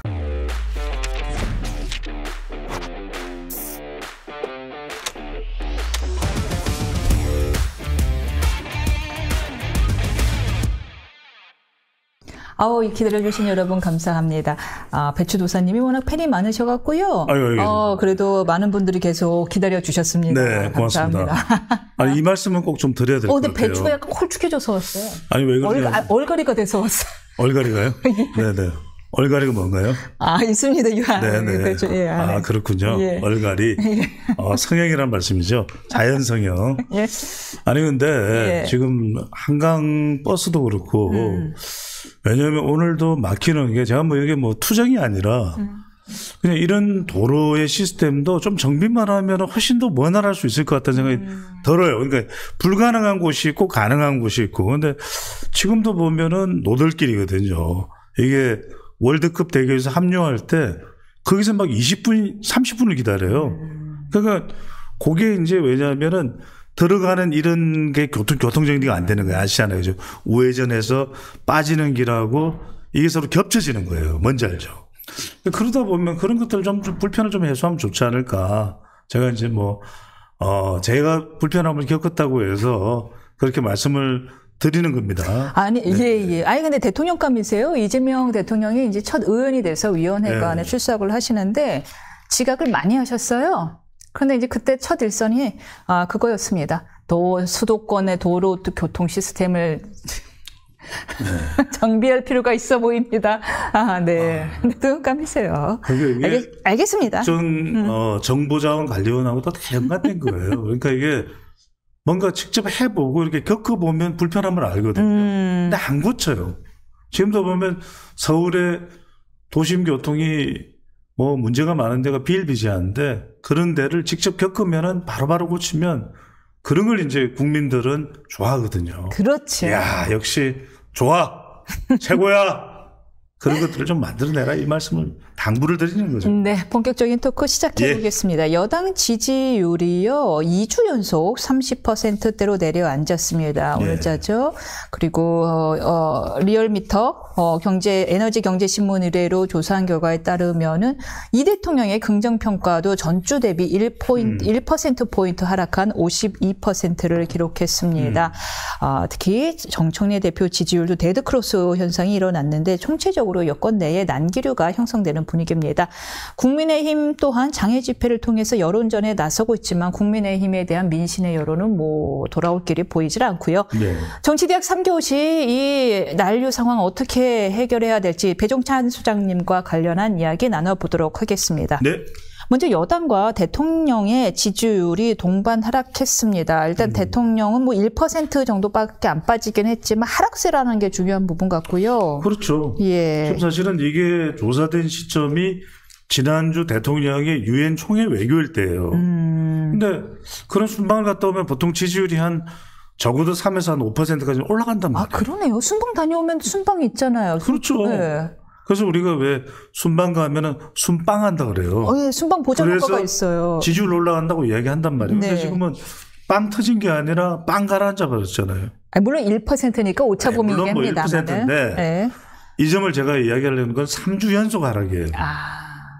연속 하락이란 말이에요. 그러니까 지금 지지율이 올라가도 뭐 할 텐데 내려오는 이유가 뭐냐고 보자는 거죠. 그럼 제가 항상 따질 때 기업은 ESG, 그 다음에 가정은 MSG, 그 다음에 대통령의 국정수행은 뭐라고 했어요? ESC. 그렇죠. 우리 신세대도 지금 웃으시는데 가당찮다는 거죠. 그렇죠? ESG가 뭐냐면 지금 대통령의 국정수행은 그 E가 뭐라고 그랬어요? E. 아니 그냥 말씀해 주세요. 이코노미. 네. 그렇잖아요. 경제가 중요한데 네. 지금 10만 원 민생 소비 쿠폰 준다고 해서 그게 지금 우리 경제가 살아나는 건가요? 그렇잖아요. 그러니까 그게 뭐냐면 이른바 이준석 대표도 그 얘기를 했잖아요. 쿠주성. 안 된다 이거 가지고. 그러니까 정작 돈을 쏟아부어야 될 때 돈을 쏟아붓지 않다 보니까 어떻게 되는 거예요? 지금 망가지는 거죠. 지금 뭐냐?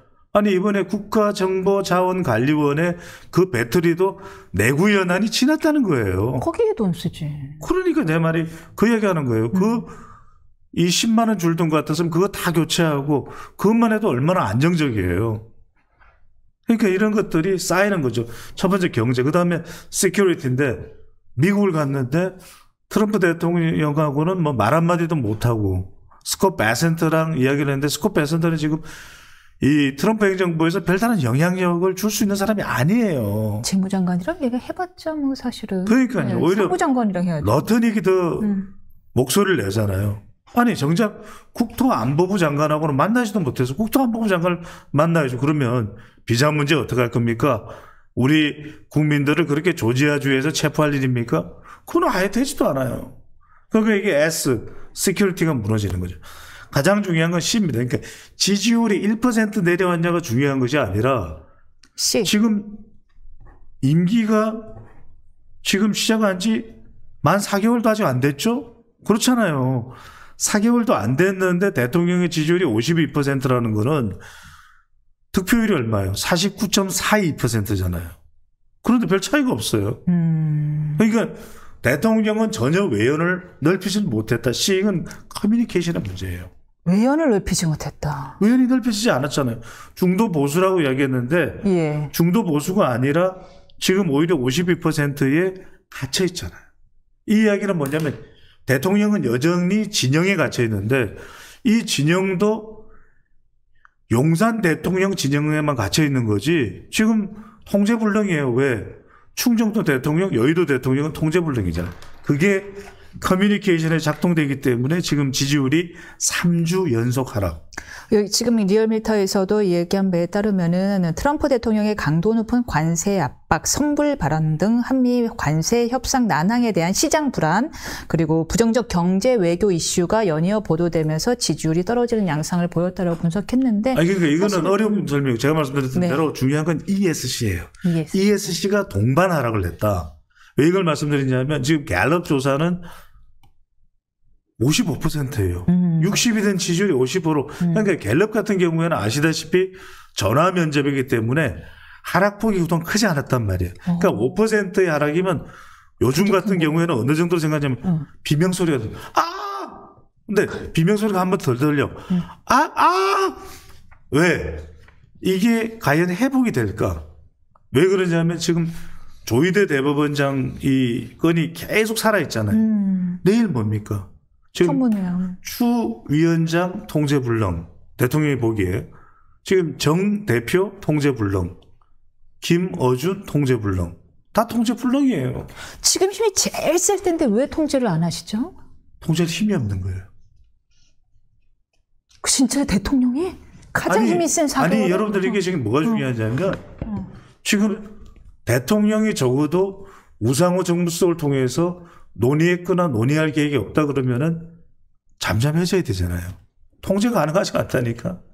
지금 일단 왜 그러냐면 이재명 대통령은 스스로 대통령이 됐다고 생각할 수도 있잖아요. 그게 아니야. 정청래 대표는 김어준은 우리가 만든 거야. 뭔 소리야 지금. 그러니까 지금 지분이 달라요.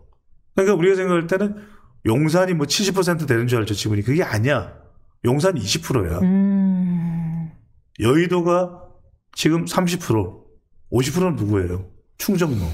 사실 대통령의 성공이 우리 대한민국의 성공이잖아요. 중요해요. 그래서 당연히 대통령의 성공을 국민들이랑 정상적인 국민이랑 모두 바랄 겁니다. 그런데 지금 이재명 대통령의 상황을 보면 말 그대로 내후외환이라는 단어가 떠올라요. 지금 왜?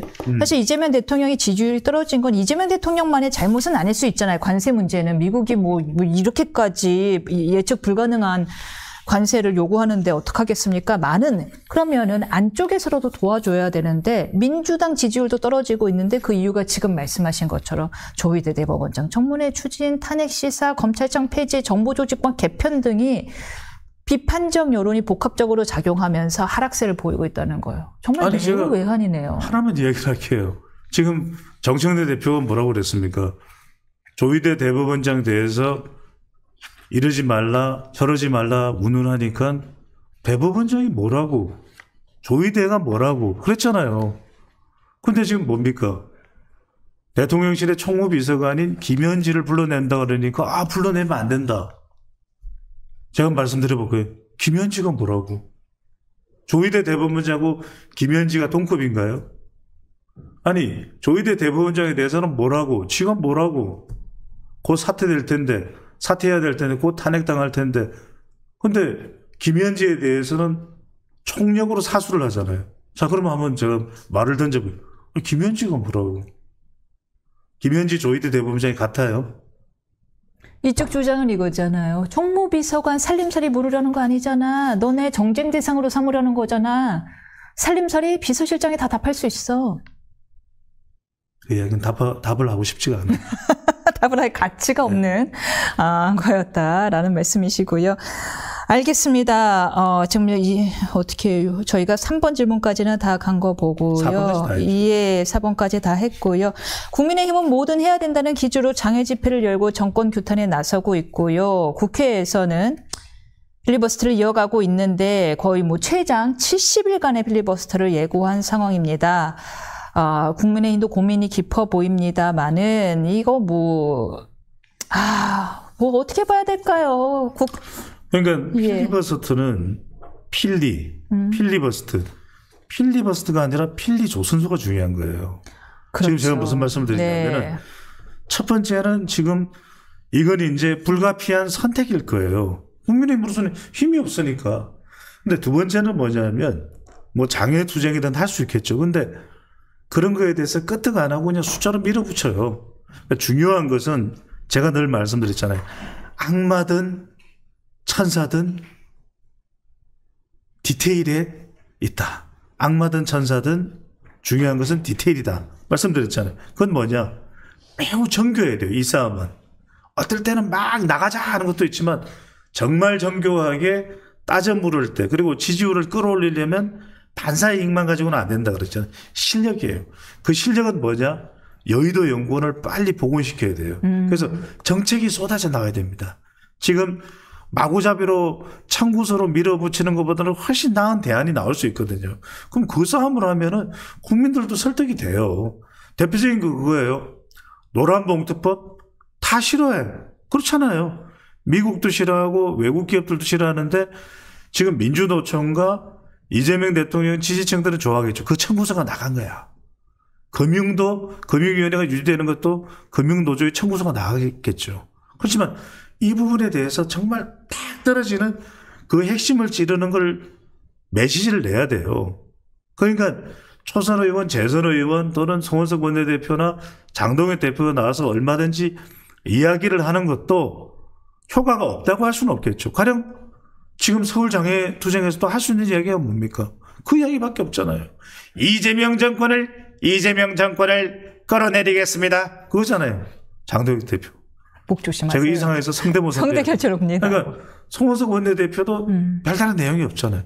그런데 이걸 가지고 콕 찔러야 돼요.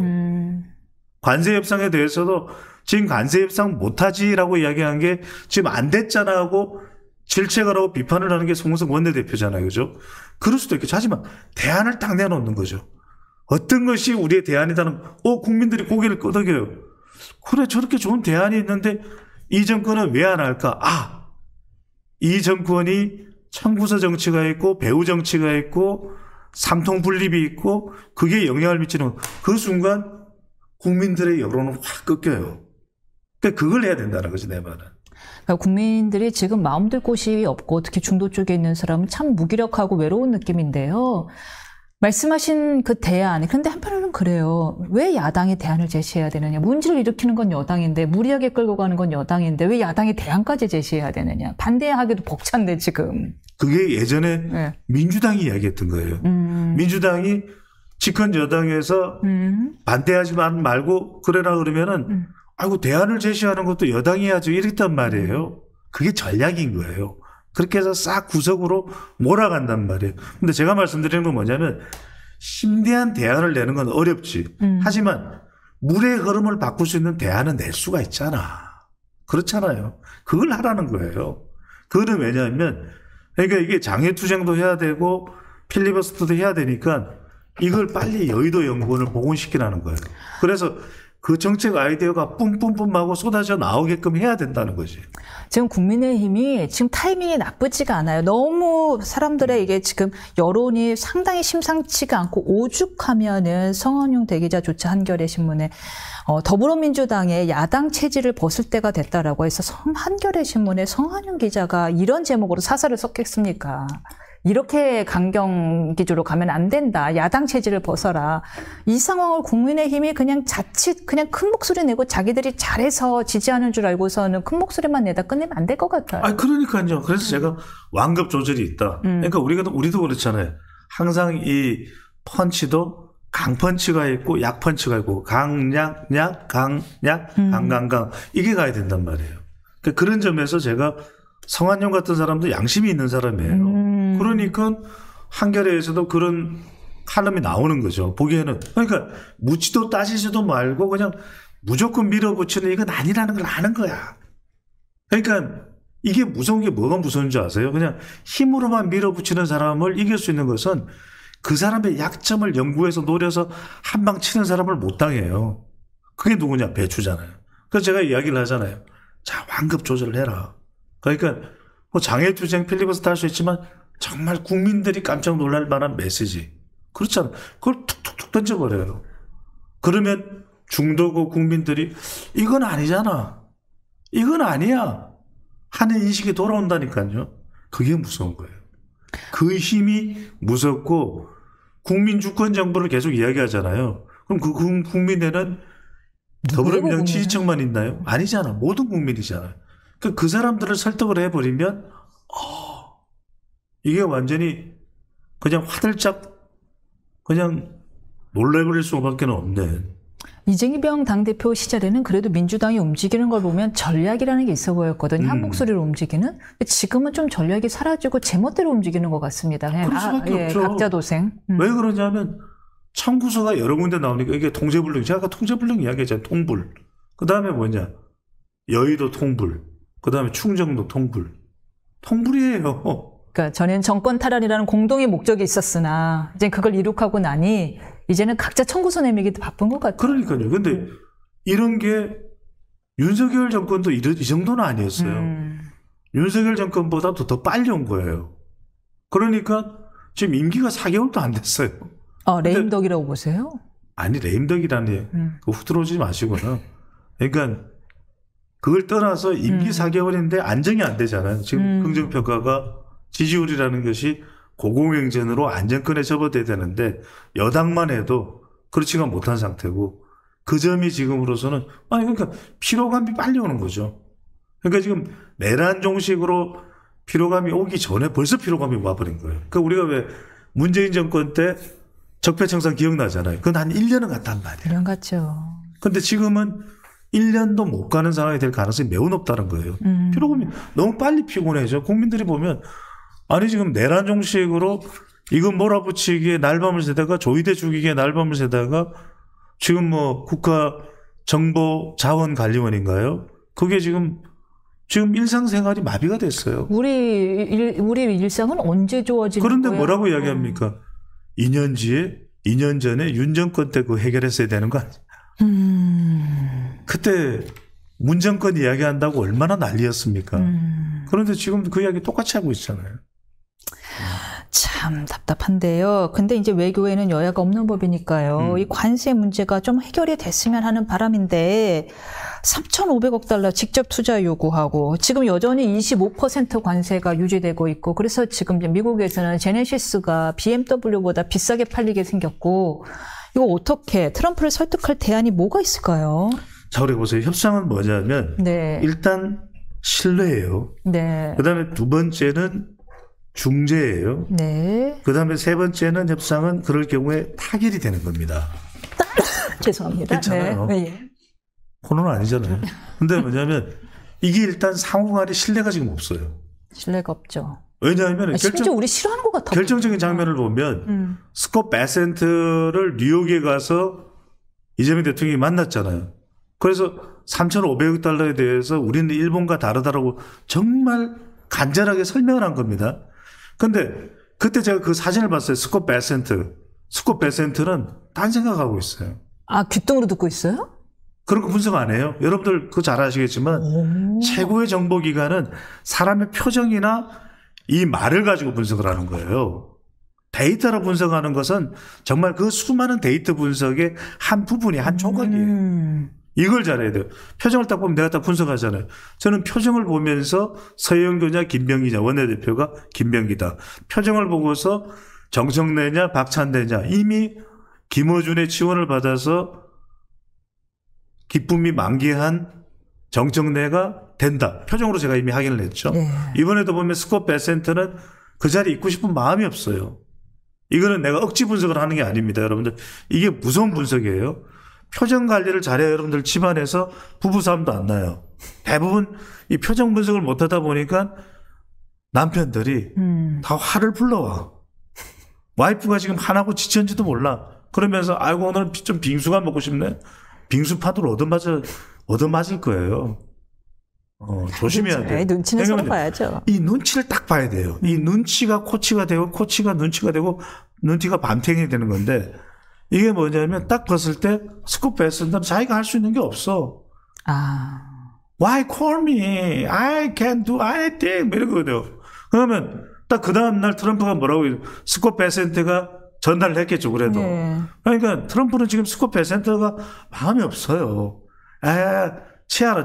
내 지금 신경 쓸 게 너무 많은데 니 먹고 그 순간 트럼프가 뭐라고 합니까? 3,500불, 억불 선물입니다. 미치겠다. 찍어버렸잖아요. 그럼 두 번째는 뭐냐면 중재예요. 예. 중재를 할 수 있어야 되잖아요. 와, 이거 어떻게 마련해. 중재할 수 있는 사람이 아무도 없어요. 그렇죠. 원래는 이 중재를 누가 해주는지 아세요? 복음주의 교회 목사님들이 하는 겁니다. 진 커밍스나 이런 사람들이 하는 거예요. 근데 지금 교회를 급섭해버렸잖아요. 이걸로 기독교 탄압이라는 들어보세요. 예. 그러니까 뭐냐면 그러니까 지금 아들 돈 주니어가 한국에 와서 만난 사람이 두 사람이에요.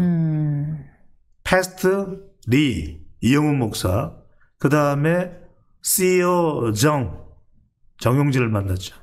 이게 무슨 말이냐? 지금 이미 교회의 신뢰를 잃어버렸어. 중재할 사람이 없는 거예요. 일기 때 이걸 중재해 준 사람이 누구냐면 기독교 복음주의. 그런데 세 번째는 뭐냐면 그럼 타결이 되겠냐고. 왜? 3,500억 불을 이야기하는데 선불인데 지금 대통령은 국익 우선을 해야 되고 그거는 IMF나 대통령 내가 탄핵을 당한 것 그 이야기 있잖아요.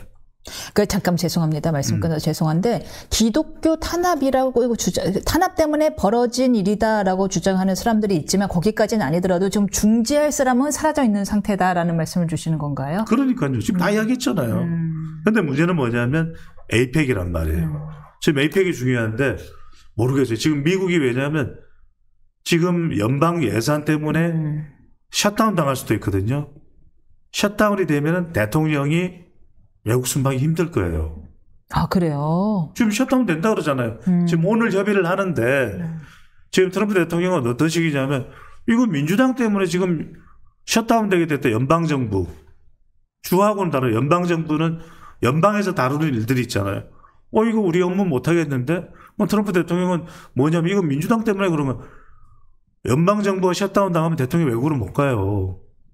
그러면 지금 APEC이 어떻게 될지 모르는 겁니다. 거기서 북미 만나고 미중 만나는 걸 꿈꾸고 있는데. 그러니까 얘기를 들어보라고. 그러니까 지금 이게 이런 상황이 돼버리면 우리는 지금 협상도 아직 안 됐잖아요. 트럼프가 뭐라고 그러냐. 이거 우리 못 가게 됐다.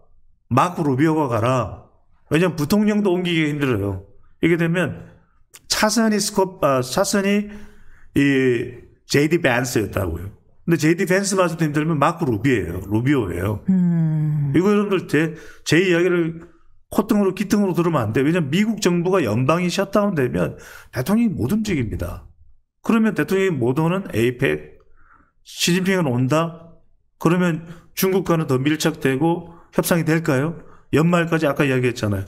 소나타, 제네시스가 중요한 게 아니에요. 소나타, 아반떼, 그랜즈 이런 것 자체가 지금 도요타 코롤라나 도요타의 캠리보다도 더 비싸지게 된다. 이건 큰일 날 일이에요. 근데 미 트럼프 대통령이 못 오게 되면 시진핑 주석도 마음이 또 바뀌겠어요? 굳이 왜? 시진핑은 오죠. 그래요? 시진핑이 오는 순간 이거는 내 세상이다. 그거 봐. 우리랑 친하게 그리고 요 다음번에 APEC이 어디에서 열립니까? 중국에서 열립니다. 이른바 틈을 트고 오겠네요. 중국판이 되는 거죠. 그렇다. 셰셰판이 되는 거죠. 되게 싫어한대요, 그 단어. 이 대통령이 그 단어. 많이 지금 신경 써 눈치 보네요. 네? 그걸 눈치 본다고 말씀하시면 안 되죠. 알겠습니다. 알겠습니다. 다양한 목소리를 전달하려고 애를 쓰는 거죠. 예. 잘못했어요. 예. 알겠습니다. 여기까지 듣도록 하겠고요. 저희는 다음 주에는 명절 추석 당일이라서 다 같이 이렇게 휴가를 보낼 예정이고요. 명절, 추석 명절 여러분들 평온한 휴가가 되시기를 진심으로 기원하겠습니다. 명절 지나고 그 다음 주에 뵙도록 하겠습니다. 시청해 주셔서 감사합니다. 고맙습니다.